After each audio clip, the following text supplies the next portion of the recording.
Hi, everybody. Welcome back to another episode of HSP TV. I am your host, Barbara, and today I'm joined by the lovely Lesley Zwick.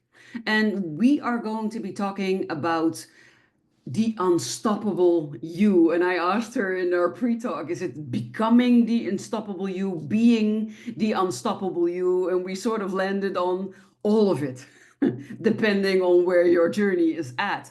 So if you feel at loss with yourself and maybe don't really know what direction you have to go in, but you do feel that there's something more out there for you, then this is your episode. Stay tuned and watch it. Welcome, Lesley. Thank you. Thank you for having me. It's a pleasure having you. We already met before and we talked a little bit, and we discovered that we have very similar stories. And you agreed to come on and talk about your story today. So, based on the title that we are having, it also has to do with becoming your unstoppable you.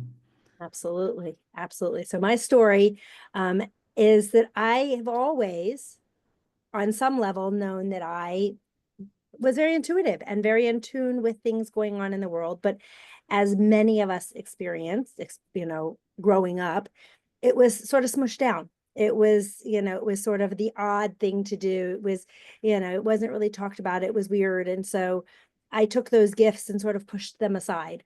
Not sort of, I did push them aside and really didn't enhance them. And they sort of sat there for a very, very long time, just sort of playing in the background, humming in the background, feeling like they needed to come out. And I used them in my own world, and I used holistic methods and those kinds of things in my own world. But I also lived very much in the tactical, practical, here and now world and kept the two very separate because in my mind, it was sort of taboo to know and see and really be in tune with what's going on in the world around us. And over the last few years, I working with clients in the tactical, practical world, and I really started to realize that no, we have to be able to shine who we truly are and allow it to come out and allow those gifts to be seen and to help others do the same thing. And when that starts to happen, that's when the magic happens. And that's where the unstoppable you piece comes. So it's that when we tap into who we truly are inside and we allow that to shine, then we become unstoppable.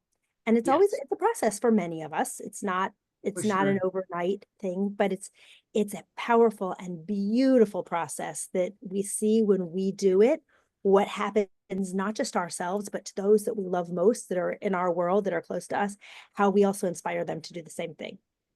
That could be one way to go. What I've personally noticed is that it could also go in the direction of losing everybody in your life Yeah. first. And so people need to be aware it can go either way and to not be afraid if you are indeed losing or it feels like you're losing everybody in your life. Yeah, because when that starts to happen and you go into fear, then you might stunt your growth. And then you definitely don't become your unstoppable you because you are so afraid of ending up alone, of losing everybody in your life, because you've already seen that happen, that you stop your transformation, stop becoming yourself in order to sort of keep what's left. But that should never be the goal because, in the end, I truly believe that if you are your authentic self, your true self, your unstoppable self, and whatever word you like to give it, you will attract the people that resonate with that, that love you for being that person. And everybody else, the people that fall away in your life, they either don't serve a purpose in your life anymore, they've already served their purpose. They might even need to lose you first to trigger their transformation. They might come back, they might not. Everything is possible, but when you start trusting that everything happens for a reason, even if you don't understand or see that reason, but that you can sort of trust that everything works out for you the best way possible, even when it doesn't feel like that, then you go towards that unstoppable you, right? Absolutely. And that's really what happened to me. As a kid, I got afraid of that, right? I had those gifts. I saw that, didn't understand it. And even though actually my parents saw it in me, but they didn't know how to nurture it. And so it scared me because friends would see me be able to do things or know things, or and so they would pull away. And as a child, it was, wait, I don't want to lose my friends. I don't want to lose those people close to me. So I'm going to smush this down and I'm going to be afraid of it. And so it came, that's exactly what you said is spot on. Right. And it came back to as I got older and I started using it and then seeing, oh, wait, it actually pulls in the right people that are supposed to be in my life now. The Yes. people that are attract. Yes, I've definitely lost some people in my life because they think it's weird. They think it's whatever it is, but that's okay. They're on their journey and I'm on my journey. And the people that I want to connect with are those who can see my light, can have it shine, and theirs shines too, and we enhance each other's light. And Yes. those who aren't in that place yet, that's Yes. okay. That's okay. Exactly. We all don't have to be something for everybody. And that's what's so powerful behind this. Exactly what you said. Some people are gonna drop off. And the Yes. people that drop off are actually the ones that are supposed to be to drop off. When you step back and you look at it, you say, their energy isn't really what I want in my world right now. Hmm. And it's okay. And that doesn't mean that they're gone forever. They might be, or they might not be. And as it plays out, exactly as you said, we might, when you're stepping into that, you might be the catalyst for them to do something different or might not be. But it's Yes. going to open another door for the people that are the ones that are supposed to be in your life right now. So that's Exactly. really powerful. So And yeah, I recognize what you're saying as well, because I too got scared of my powers, and not because I got scared of it, but because people got scared of me, got scared of the things I knew and the things that I was capable of. And that also led to me just sort of denouncing a big part of me, and cutting off a big part of myself, and trying to be more what other people wanted me to be, or what seemed safe enough to be around other people, so that I could also have friends, because that is in the end human nature, to want to belong, to want to participate, to not be alone somewhere, but be a part of something. And then we are also dealing with what I call the rules, the bullshit rules of life, the way things are supposed to be, the way you're supposed to look, the way you're supposed to act, the way you're supposed to live your life. And all of these things dictate what is normal and what is abnormal. And if you don't fall into the box, then you are weird and you are strange, and people don't like that, and people judge it, and people reject you for it. And if you then don't have people in your life that tell you it's okay that they think that way, but you are wonderful, you are special, you have your own type of talents, you have your own type of gifts, and help you discover those, see those, love those, and value yourself for those, then it's very easy to lose yourself. exactly. What I see happen a lot is that we do try to smush it down because we want to fit in. And Yeah. so we don't really fit in this box because it's not where we want to fit in. So we're trying to stay in this box, but we don't really fit there because it's not our authentic self, but we're afraid to be our authentic self. So we're in this no man's land. Yes. So it comes as this double-edged sword. We might think we're holding on to these people over here, but they're not our people. And so we're sort of pushing our people away because we're afraid. So when we step into our true selves, our unstoppable selves, that's when the right people become drawn in and we Yes. can really connect with them. I've experienced this where I live now. When we moved into the community that we live in now, I kept saying, and I still frequently say, this is not my community. These are not Hmm. my people. And I Hmm. can see it very clearly. And my husband is very happy here. Our kids are very happy here. And so I've created my community outside of where, our physical place of where we live because they're all happy. But I can look around and I'm not, I have gotten to a place in my life where I used to say, well, I'm going to make myself fit in. I'm going to Hmm. make this my community because my husband is happy and my kids are happy. And I'm thrilled that they're happy. Right. But I can honestly step up and say, not my community. So I get to go create mine and show up as me. And what's so powerful in that is as I do that, my kids and my husband also are empowered to show up as themselves, right? The more we do this, and the more those around us can say, it's safe to do. And sometimes it's really scary. It's hard and it's scary to say, I'm going to cut myself off from X, Y, and Z because it's just not where I feel comfortable. And Exactly. But as we do it, I promise you, anybody who's listening to this, who is sort of in this teetering spot, there are people out there that are your people. That are Yes. people that are waiting to connect to your beautiful light and want to be the ones that enhance it together. Because when you shine your light and they're shining theirs and you come together, it doesn't dim each other, it brightens it. And that's what the world needs is people connecting our lights together, whatever it is, to brighten Yes. up this world. Yes. Exactly. That is definitely what is very, very needed. And that is part of why we are talking about this, a part of the why behind the TV shows that I make, the content that I'm putting out. Because when I was going through all of this, there wasn't any information on it. And it was a very lonely journey and with a lot of things I didn't understand about myself. So I want people to understand that they're not going crazy. You're not losing your mind. You're not weird and strange in the sense of that there's something wrong with you. You are just different than most other people, but that doesn't necessarily mean that it's bad. Usually it means that you're just different. And Right? different We're can all be really good. right. We're all different. Yeah. That's one of the things I've always said that, when somebody says, I just want to be normal. Well, what is normal? Right? We are all uniquely ourselves. Yeah. And we are all with our own thoughts, with our own feelings, with our own intuitions, with our own that was given to us as gifts. And Yes. so there's no such thing as normal. It's No. show up as you, show up as your beautiful self and the Yes. gifts that you were given to enhance this world. And don't be worried because I can tell you everybody thinks has somebody that thinks that they're quote unquote weird, right? Everyone, right? Because everybody is. We don't how fun would that be if everybody was exactly the same? It wouldn't That would be. not be fun. And if I look at my biggest transformation is I used to think that I was weird and that I was strange and that there was something wrong with me. I thought it was a negative thing, a bad thing. And now I'm still thinking I'm weird and I'm strange, but I'm loving it and I'm embracing it. And I think, there are already so many other people. Just be you. Just be exactly. The world doesn't need two of me or two of you or two of anybody. We all need the world needs each one of us in our unique space. Yes, Um, and exactly. you know, that's what's Well, so powerful. so maybe the next thing to talk about would be for people who are in this teetering point.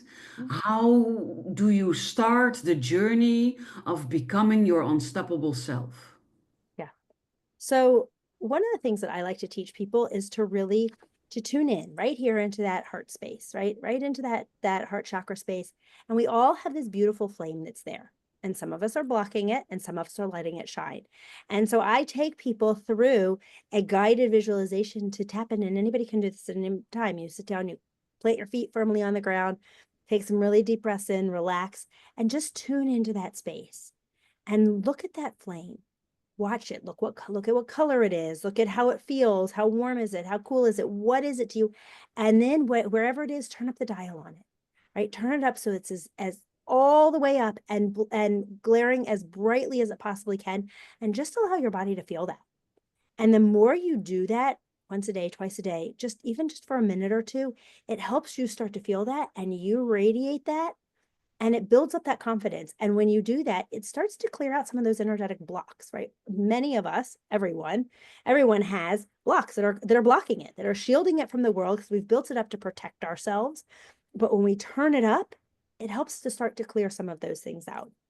And there Yes. are other processes that we can go through to actively clear those things out and find the resistances and find the old stories. But we're all living in a whole lot of stories. Everything that we do is a story. Some stories serve us really well, and some stories really don't serve us. Some stories are ours.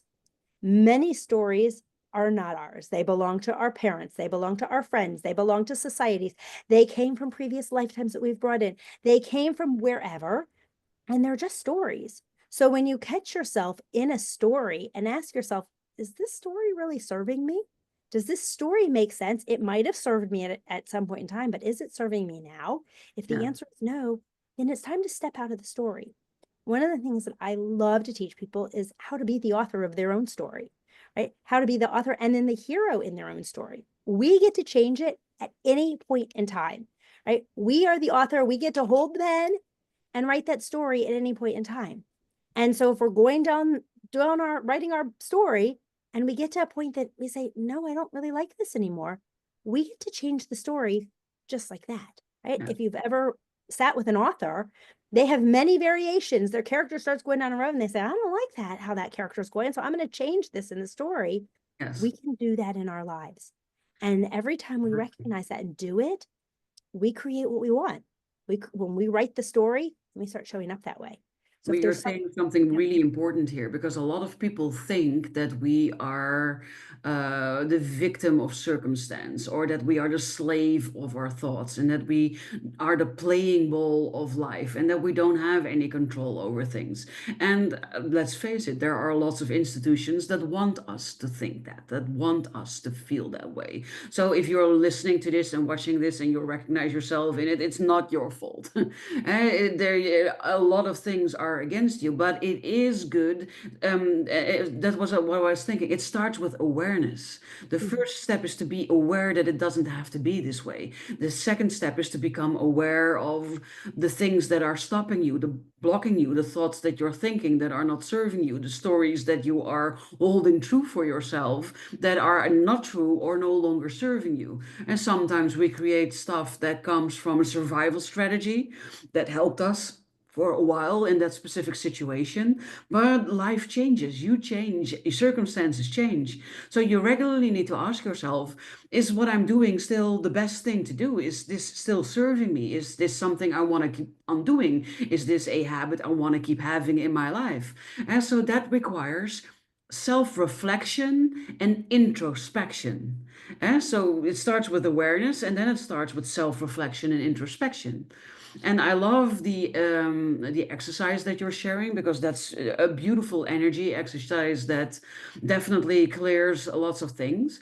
But I also know from experience that there are lots of people who either have difficulty with visualization, so for them this will be really difficult, or people who are not really into the woo-woo but more into the spiritual of no the science side. That's what I wanted to go at.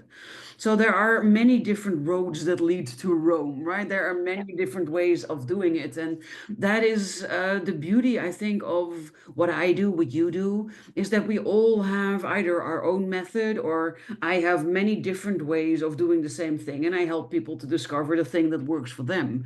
Because yep, through the left, through the right, it doesn't really matter. One way, you need to find the way for you through whatever is stopping you so that you can embody the unstoppable you, so that you can really start shining your lighthouse light to start mhm, attracting not only the right friends or and people in your life, but also clients if you are a business owner, or the right job if you want to stay in a job and things like that. And I don't know about you, but what I noticed is this is a process. It's not like, oh, today I decide I'm going to do that and tomorrow I'm really good at it and I never have any issues again. No, it's trial and error. It's falling on your face, learning from it, analyzing it, introspecting, reflecting, and then trying it again with a new mhm, flavor. And maybe that one works, or maybe that one makes you fall on your face again. But if you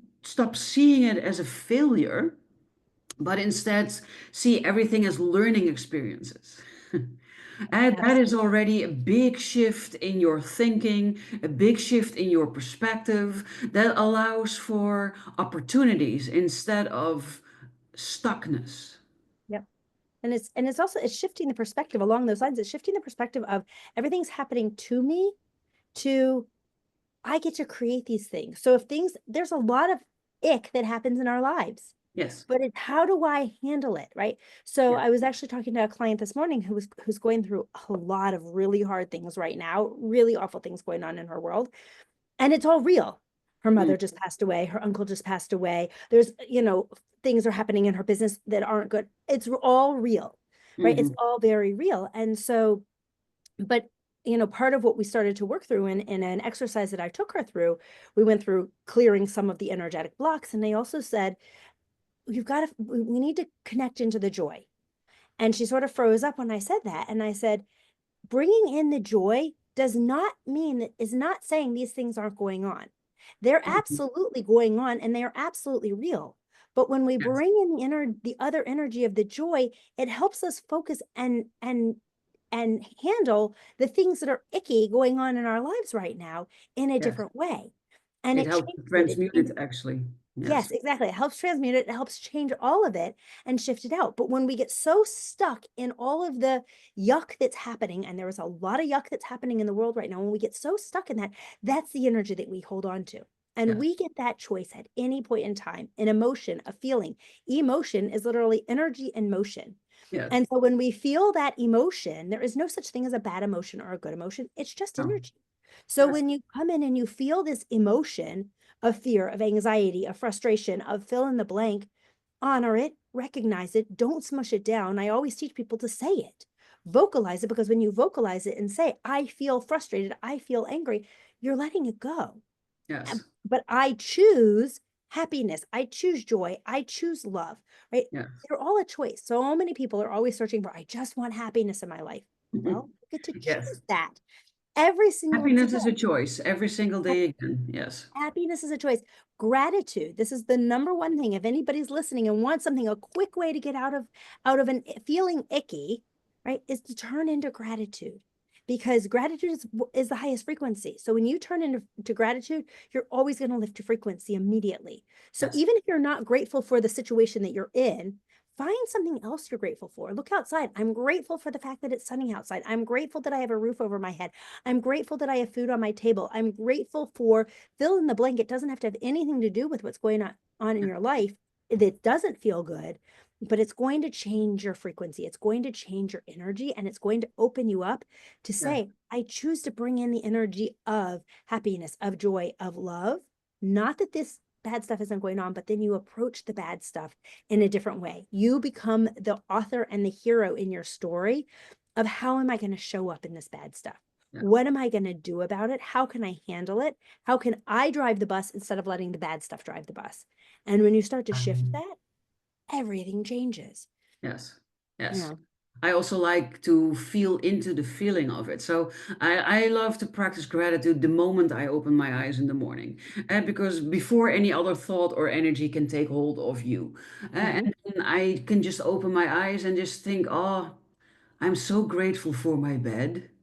It lies so great, and every morning I wake up and I feel my body feels great and I feel energized and I slept really well. So I'm grateful for sleeping really well. I'm sleeping for grateful for how comfortable my bed is. I'm grateful for how nice my pillow feels and how nice it feels to put my head on it. And then I really go into the feeling of it, feeling my entire body and then feeling how nice that feels, or feeling how wonderful it feels to put my head on the pillow. And it might sound crazy or stupid or laughable when you're listening to it, but I dare you to try it, because, and if you don't have a bed that lies that comfortable, to buy another one, because I think that that is what you're supposed to feel, right? You're supposed to feel nice and relaxed, and that you're comfortable, and maybe the temperature is the exact right temperature, so you love your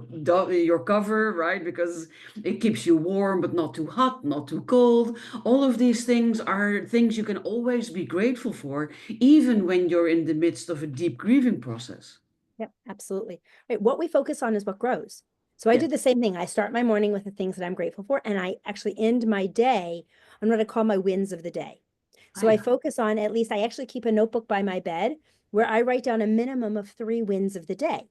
So so even in a day that was a tough day that didn't go as planned or whatever, there's always wins. Some Yeah. days I struggle and my 3 wins are a stretch. Some days I easily write down 10, but Mhm.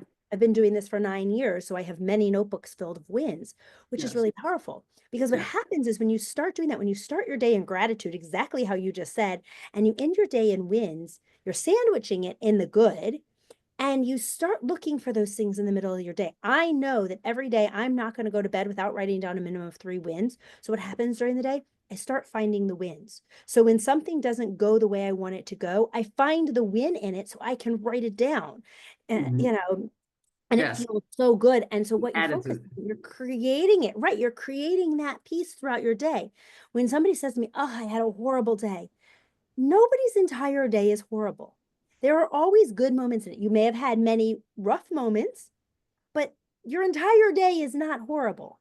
So Hmm. there's always goodness. And so it's tuning in and deciding that when you're writing the story, that I'm going to tune in and I'm going to pull out those good things and I'm going to hold on to them, Yes. even in our tough, especially in our toughest days. And Yes. it's a powerful mindset shift. And when you start to do that, that's when you can start to show up as your unstoppable you. People Yes. ask me all the time, they're like, how are you always happy? Well, I'm not always shiny and things go Yes. wrong in my life, Yes. but that's not what I focus on. I No. don't tune into that. I notice those things. I recognize them. Sometimes I feel frustrated or angry or fill in the blank. We all do. That's part of being human. But I Yes. allow myself to feel it. And then I tune in and say, where's the gratitude in this? Or what can I Exactly. find? How I don't want to sit in it. It doesn't feel good to sit in. And sitting in it is a choice. And I don't choose that. I used to choose that in my past, in my Yes. When past. you were not conscious yet of the I other. wasn't conscious, right? Yeah. And now I see how powerful that is. And that's what I love helping people do Mhm. is choose not to sit in it. You can sit in it all you want, but where is that getting you? It's not going to get you I very always far. say just set an alarm, an egg timer or something, and then take 5 minutes and be as miserable as you can be or as frustrated as you can be, and take everything and explode it or get it out of your system. And then when the timer rings, be proud of yourself, stop it, and then do something nice for yourself or something that makes you happy, and then continue with your day. Because it's not about pretending that it's not there, it's also not about suppressing it, and you do need to feel it and work through it, but you should not get caught up in it. Exactly. You Huh? want to definitely express it. That was what I said before. Say it, verbalize it. There's actually a tapping process that I teach people how to verbalize it, tap where they're feeling it, right? Understand, notice it, recognize it. And there's a whole series of things that I take people through. And then a tapping sequence, a very specific tapping and breathwork sequence. It takes a minute or two and it processes all of that. And afterwards you go, and it's gone. Like, I was working with a client this morning who was carrying all kinds of grief right in her chest. And she like literally couldn't breathe deeply. And we Mhm. went through this in under 2 minutes. All of a sudden she said, I can fill my lungs fully again. Because it was an Mhm. energy that was literally sitting there and we can move it quickly. I do it with my kids a lot. As a mom of three, Yeah. somebody's having a rough time and I'll start, helping them tap and breathe and just clear it out and vocalize it, right? Don't hold it in because that's what No, so many of us do. exactly. Society says, I can't express whatever right now. And so then we hold it and we hold that energy and it literally harbors inside of us and it stays there for years. People who are older who have aches and pains, they have aches and pains because it's all old energies that they've been holding all their lives. Mhm. I have an 80-year-old client who I've helped get rid of major aches and pains because it was just old energy sitting in her joints. And as soon as we cleared it, she was like a totally different person. And because it hadn't turned, thank goodness, it hadn't yet turned into physical. If you hold on to it too long, it will turn into physical Yes. arthritis and it'll start to break down, but it hadn't yet. And so we were able to clear some of that and release it. And all of a sudden, she felt amazing because it was simply old energies that she was holding on to. And we can all do that. So, Yeah. And when another we thing that's also very important for us is to distinguish between, is this my energy or is it somebody else's energy? Because I used to think that everything I was feeling was mine because I was feeling it. I didn't know that there was another option. So that also led to a lot of confusion around myself, because then all of a sudden I could be inconsolably sad or crying. And then my mom would ask me, why are you crying? And I was like, I don't know, right? I have no clue. And then right, they stop it. But that was also not possible. And it wasn't until I discovered that you can take over other people's energies, emotions, etc., as if they are your own, and then even amplify them. And especially when you then desperately start looking for the cause of it, never finding it because you're right, not the cause of it. right, And then you're in a perpetuating circle that never ends. And right. that drags you down the rabbit hole into very negative energy. Yeah, So whenever you're feeling off or when you're feeling a sudden emotion, the first thing to check into with yourself is this mine? And you will know if it's yours, because if it's yours, you can pinpoint the origin or why mhm, it is happening. And when you have no clue, then it's probably not yours.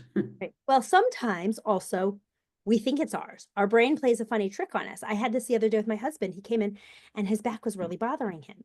And I can see energy. And he comes in, he's complaining that his back is bothering him. And I could immediately see it was not his. He was holding stuff that did not belong to him. And he was settling right in his back. But my husband is not as much into energy work as I am. And Many and of so I us just suffer sort of, from this. kept my mouth shut for a little bit. And he went and I have a PEMF mat in my office, and he went and he laid down on the PEMF mat to help it, and that helped a little bit. And then he went to bed early because his back was bothering him, and he got up and I did some energy work without saying anything. I just did some energy work and moved some of the stuff. But I also knew that he had to be part of that conversation. He had to decide that he was going to let it go. And the next day he got up and I said, "How's your back?" And he said, "A little bit better, but it's still bothering me." And and he was working on some stuff, and then it was really acting up. So he went and he laid back down, and I went into our room and I said, he was laying on his back. I said, "Roll over." He said, "Why?" And I said, "Because I said, would you like to get rid of this backache?" He said, "Yes." So I then put my hands on him and I said to him, I could see it. And I said, "You were holding everybody else's stuff, and that's what this is." And he Mm. said, "No, it's because I did X, Y, and Z." I said, "No, it has nothing to do with that." I said, "I'm telling you what it is, and so I talked him through some things, and we literally released that energy out of his back.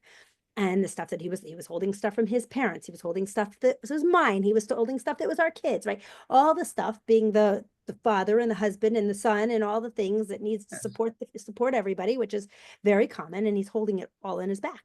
And we moved all of that, and I said, "Okay, stand up." And he was like, "It's gone." I said, "Yeah, Mhm. because it was not your energy, and it was showing up at that physical pain. And so you did tweak it a little bit." He had been lifting something the day before. I said, "You did tweak a little bit." But I said, "When we go out of balance, first we go out of balance energetically, and then we Actionable. go out of balance physically.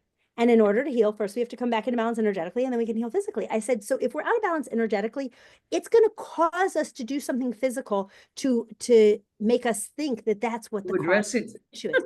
Right. Yes. We literally create that in our lives. And I said, "But our body can heal just like that. When we let go of it, pain is Mhm. just an energy. That's all it is pain is there telling us, hey, pay attention to me. I need you to give me a little bit of attention, either releasing the energy, whatever it is. It can be giving any sort of messages, but it's really that message of tap, tap, tap. I'm here, pay attention to me." Yes. And as Ex- soon as you pay Hello. attention, it can let it go, and you don't have to hold on to it. Yes. And that's what's so powerful. Yes. In my house, nobody takes a Tylenol for a headache. It's just an energy. My kids all come to me. I have a headache. Okay, first question is, did you drink enough water? And if the answer is yes, then okay, then what's the energy? Whose is it? What is it? What is it connected to? And let's let it go. And it's Yeah. gone. Yeah. Um, I recognize that. I work with EFT, emotional freedom techniques, which is mhm. also tapping on the body Right. in combination with acupuncture points. I'm an acupuncturist, so naturally I gravitated towards that. But it's an Yep. amazing tool that I also help use to help clients release stuff, but also myself. And it's very powerful when you have that because I am anti-medicine in general. So I only take it when that's absolutely the last possible Yep. option left. But I Yeah. first try a shit ton of other things that are more natural Yes. to Yes. release. Yes, yes, Yeah. I love that. I've been loving our talk today, Lesley. I think we are talking about so many different, really important things. So if you are watching, if you are listening, we would love to hear from you. Leave us a comment. Tell us what was your biggest insight, or share maybe your journey or things that are resonating when you're listening to us. It would be amazing. Um, I would love it if you could maybe give people some last pointers or some last tips that would be really beneficial to them to get them to move forward to the unstoppable you. Yeah. I mean, I think that the number one tip that I can give people is really show up as yourself. Don't be afraid of who you are. Notice and recognize and appreciate the fact that you are incredibly unique, and you are here to bring your uniqueness, and you get to choose how to show up. Yes. And if you're not liking something that's going on in your world right now, that's okay. But you don't have to stay there. None of us are stuck where we are. And if you feel stuck, just making the teeniest, tiniest little movement means you're now unstuck, and means you're moving forward. And there are a lot of tools, a lot of things, a lot of amazing people out there that can help you, right? I know that that's one of the things for me is I used to feel like I had to do it all myself and I didn't know how to do it. And Mhm. so that was one of my biggest steps 9 years ago for me was asking somebody else, hey, can you guide me a little bit? And can Mhm. you help me? And can you show me what you've done? And just start asking questions. And just by doing that, you're going to get those little pieces and you're going to figure out who you are. But remember, you are you. Don't try to be anybody else. So often, this is one of the biggest things that I hear people come and say, I want to be able to do what you do. I want to do. No, you don't do what I do. I'm me. Barbara is Barbara. You are you. And I want you to find out how you get to shine in this world because Yes. you have a beautiful role and it needs to be seen and gets to be seen. So Yes. those would be my words. I love that. You need to do you. That's what Yep. it comes down to. Yeah. And there are already so many other different people, and your biggest strength is really the things that make you unique. So the things that make you you. And if you don't know what the things are that make you you, then it's high time you started discovering the things that make you you. And for that, you could either contact me or you could contact Lesley. My links are included in the show notes below. Yours will also be included in the show notes below. But for people that are listening to this and cannot look, where can people find you, Lesley? What would be the best So way to get in touch with you? so they can find me on Facebook. It's Lesley Weiss Zwick on Facebook, or they can send me an email at leslie@lesliezwick.com. Or lesliezwick.com is my website. So Perfect. any of those ways will get to me. Um, yeah, I love that. Thank you so much for sharing. If welcome. it went too fast, then by the time you are in a place where you can actually look at the description of the video because all the links that Lesley just mentioned will be included in the show notes in the description, including mine. And we both happily invite you for a conversation if you feel that you want to take the next step and you want to explore if working with either one of us could be that next step. That would be amazing. For today, I really want to thank you, Lesley, for your work and for your openness and for your willingness to talk about all of these things because I think it's really important. So thank you. You're welcome, and thank you for having me. This is wonderful. I enjoyed it very much as well. I also want to thank you, of course, audience out there, people who are supporting this channel, for always showing up, for liking the videos, for sharing the videos, and supporting this channel by subscribing to it. You mean the world to me, and I look forward to inspiring you again with another beautiful guest in next week's episode. For today, I wish everyone a beautiful rest of your day and end it in health and gratitude.